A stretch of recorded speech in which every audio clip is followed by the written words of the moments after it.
Vous écoutez présentement un extrait de la chronique Duo des Gradins en web rediffusion.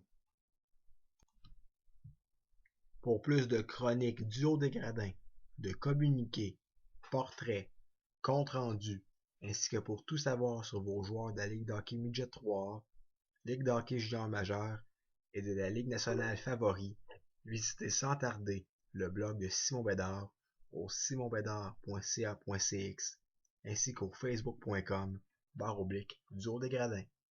Radio Shawinigan. FM 91, vous écoutez Sport et Score. Pop, he scored!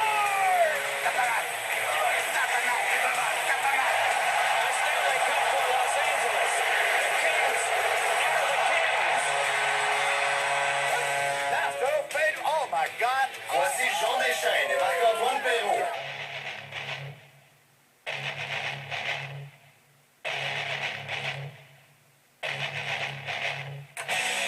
On est de retour à Sport et Score. On entame la deuxième heure de l'émission. Jean Deschênes accompagné de Marc-Antoine Perrault. La chronique Duo les Gradins avec Simon Bédard. 10h30, on va parler avec Andréane Barbeau en direct de Saskatoon. Simon, bonjour, bienvenue à l'émission.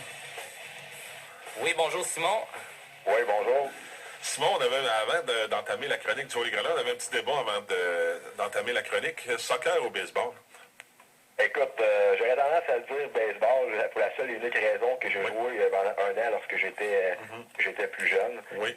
Écoute, c'était un sport que, bon, je n'étais pas vraiment extrêmement doué là-dedans, donc ça a quand même duré un an maximum. Oui. Par contre, ça prend que le soccer, je pense que moi j'ai beaucoup de respect pour ceux qui jouent à ça, là, Oui. pour voir l'impact entre 2 et 3 fois par année. Je pense qu'il faut être extrêmement en forme, beaucoup de cardio aussi. Mais le baseball aussi, je pense que je l'ai quand même vécu un petit peu lorsque j'avais 8 ans environ. Ça n'a pas été une expérience extrêmement plaisante, mais je pense que c'est quand même deux sports où il faut une certaine habileté. Ouais, on a eu un petit débat, mais l'important c'est de rester en forme. Mais on va revenir un peu à nos moutons, parler un peu hockey. Simon, j'ai lu dans la chronique de Claude Loranger ce matin dans le Nouvelliste que tu as réalisé quand même des entrevues en vue du prochain repêchage, parler des meilleurs espoirs des estacades de Trois-Rivières de la Ligue Midget 3. T'en as rencontré plusieurs aujourd'hui, donc pas aujourd'hui, mais ces derniers jours. Alors, c'est sûr qu'on a Bruno Cardoni, on va avoir par la suite Hubert Delisle et ainsi que Samuel Blais. Donc, c'est sûr que ces joueurs, ça pourrait être des joueurs qui pourraient être prochainement repêchés cette année.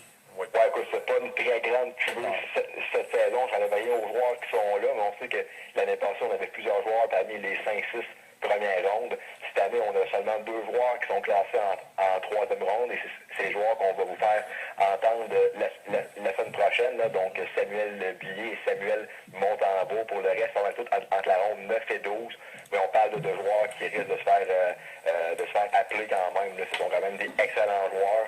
C'est certain que, écoute, on n'a pas eu de grands noms à Trois-Rivières au cours de la dernière saison, donc ça n'a peut-être pas aidé en ce sens-là. Mais comme que la plupart des joueurs auxquels j'ai parlé m'ont dit, le rang au repêchage importe peu. L'important, c'est que tu te fasses appeler. Oui. Lorsque tu es appelé, tu arrives au camp, que tu sois un choix de première ronde ou de deuxième ronde, l'important, c'est que tu fasses tes preuves au camp. Et je pense que c'est vraiment ce que les gars ont en tête actuellement. Et d'ailleurs, c'est les messages que les entraîneurs ou les directeurs généraux envoient aux joueurs lorsqu'ils se font repêcher, que tu sois repêché première ronde, que tu sois invité, que tu sois repêché en 15e ronde, en 13e ronde.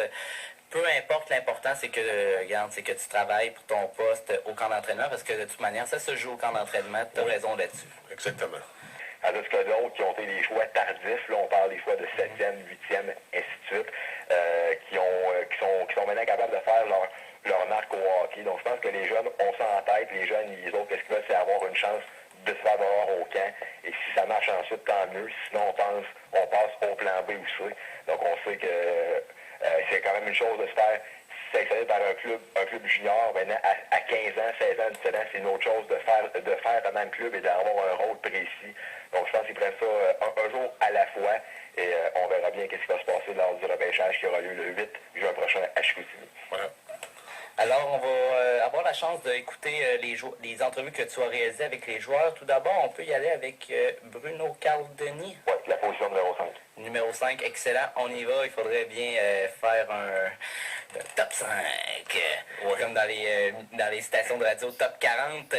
Ouais, c'est ça. Oui, ben on va y aller avec Bruno Carl Denis à l'instant même. Voilà.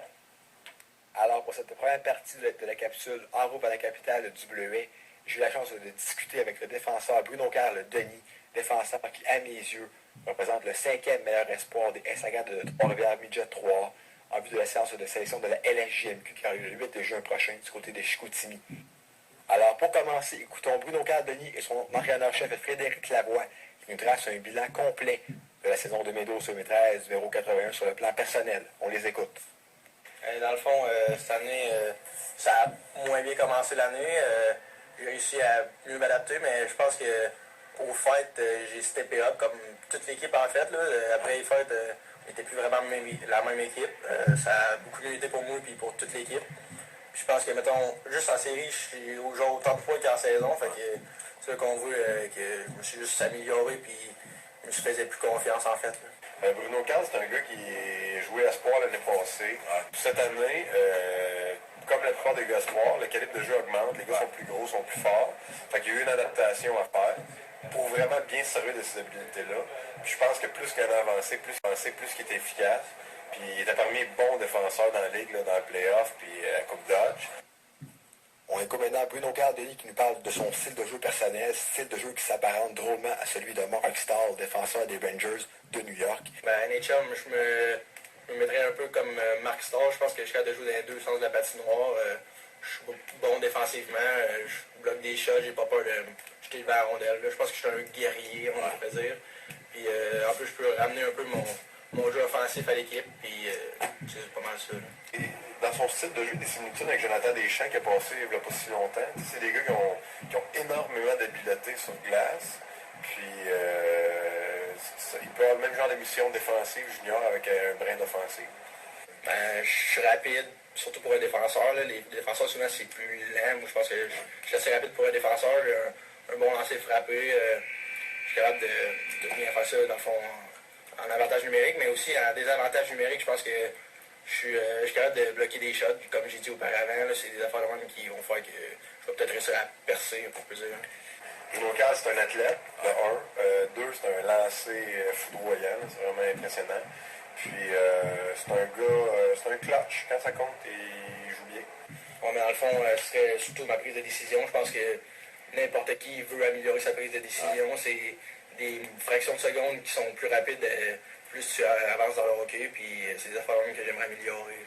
Puis Bruno, lui, comme je dis, il a tous les outils nécessaires pour faire un bon joueur de hockey jouer junior. Ce qui a travaillé vraiment, c'est sa prise de décision sous pression. Puis ça, il l'a amélioré énormément cette année, prenant des meilleures décisions avec la rondelle. Puis c'est juste qu'il faut qu'il se concentre dans ses matchs, vraiment à prendre des bonnes décisions. Puis ça va être ça qui va faire en sorte qu'il va faire un bon joueur junior ou non.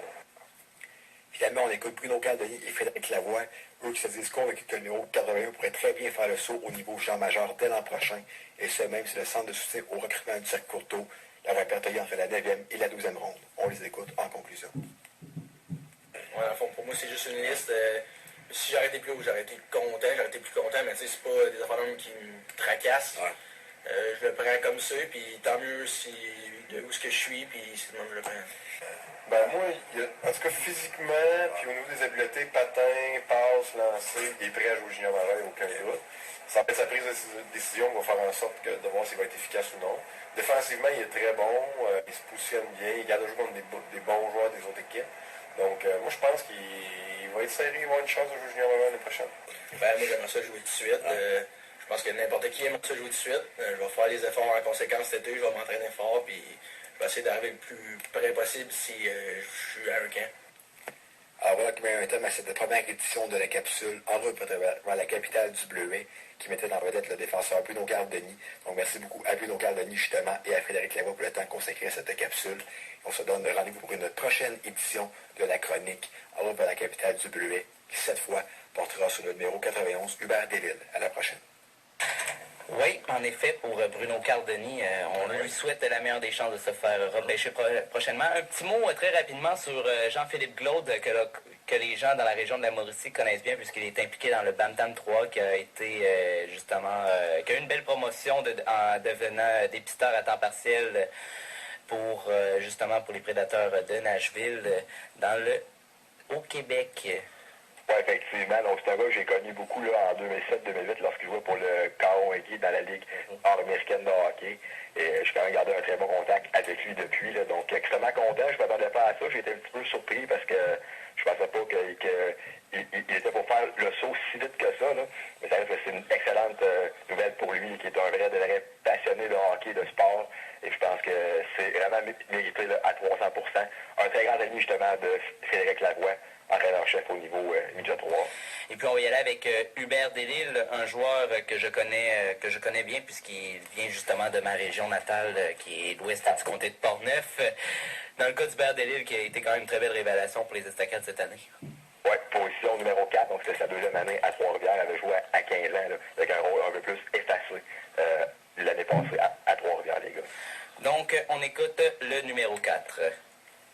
Alors, en quatrième position de la capsule Europe à la capitale du Bleuet, je vous fais découvrir le numéro 91 et Estacades de Trois-Rivières, midget 3, Hubert Delisle. Dans un premier temps, vous avez écouté le principal intéressé, son entraîneur-chef Frédéric Lavoie, qui dresse un bilan complet de la saison 2012-2013 de Hubert Delisle sur le plan personnel.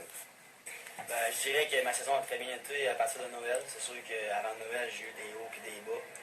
Mais je dirais que depuis que j'étais avec Julien et Samuel Blais, je dirais qu'offensivement, j'ai beaucoup plus produit et j'étais plus en confiance. Hubert, dans le fond, il avait joué l'année passée ici à 15 ans.